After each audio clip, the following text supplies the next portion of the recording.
নমস্কার বন্ধুরা, আমি টুসি মণ্ডল। আজকে আমার চ্যানেলে রান্না করব মাংসর ঝোল। চিকেন নিয়ে এসেছি, এখানে আলু ভাজা হচ্ছে, এখানে পেঁয়াজ কেটে রাখা আছে, আর এই আদা রসুন আমি বাটতে যাচ্ছি। তো চলো গিয়ে আদা রসুনটা আমি বেটে নিয়ে আসি।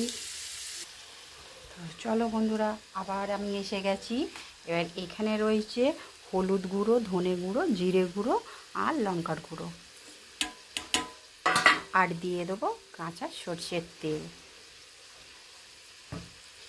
আর দিয়ে দেবো কুচনো পেঁয়াজ।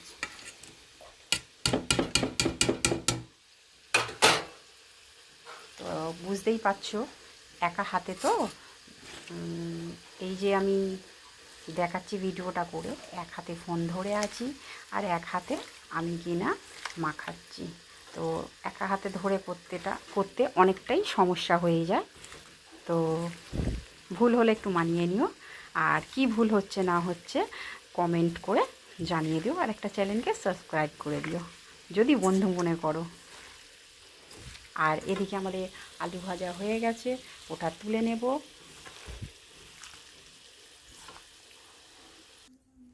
আচ্ছা, ফোড়নে দেব দুটো তেজপাতা, একটা শুকনো লঙ্কা, দুটো এলাচ, ডালচিনি, লবঙ্গ আর গোটা জিরে। একটু লাল হয়ে গেলে পারে আমি এর মধ্যে মাংস চাপিয়ে দেব।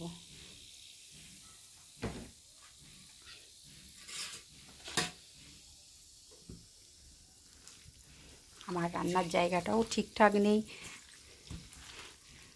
তো সবে শুরু করেছি, তো একটা সেট তৈরি করতে গেলে পরে একটু সময় লাগে। আশা করি তোমাদের আশীর্বাদে সেটাও হয়ে যাবে।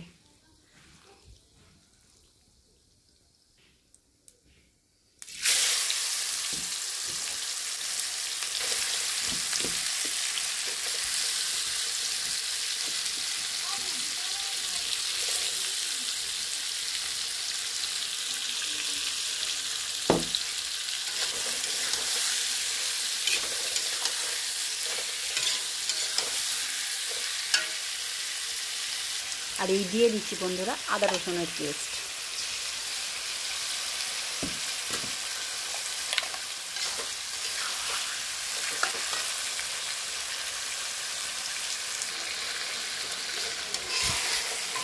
তো প্রায় বন্ধুরা মাংসটা আমাদের কষানো অর্ধেক হয়ে এসেছে।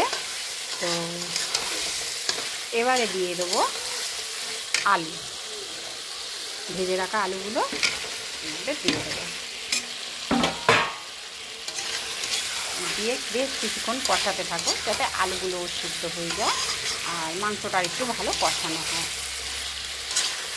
কেমন হচ্ছে রান্নাটা কিন্তু বন্ধুরা জানাতে ভুলো না, কমেন্ট করে কিন্তু জানিয়ে দিও, তাহলে আমারও ভালো লাগবে। আর যদি কিছু ভুল হয় সেটাও জানিয়ে দিও, তাহলে পরের বারে সেই জিনিসটা মেনে করব, যে এরম করে করতে হবে দিদিও, এরম করে করতে হবে দিদি, এরকম একটা ব্যাপার আছে না, এরম করে বলে দেবে। চলো বন্ধুরা, আমাদের হয়ে এসেছে মাংস রান্না। তো একটু এই গরম জল দিয়ে দিলাম, বেশিটা লাগবে না, অল্প একটুখানি দিলাম যেহেতু কষা কষা করব। তো কেমন রান্নাটা হচ্ছে দেখে কিন্তু বলো।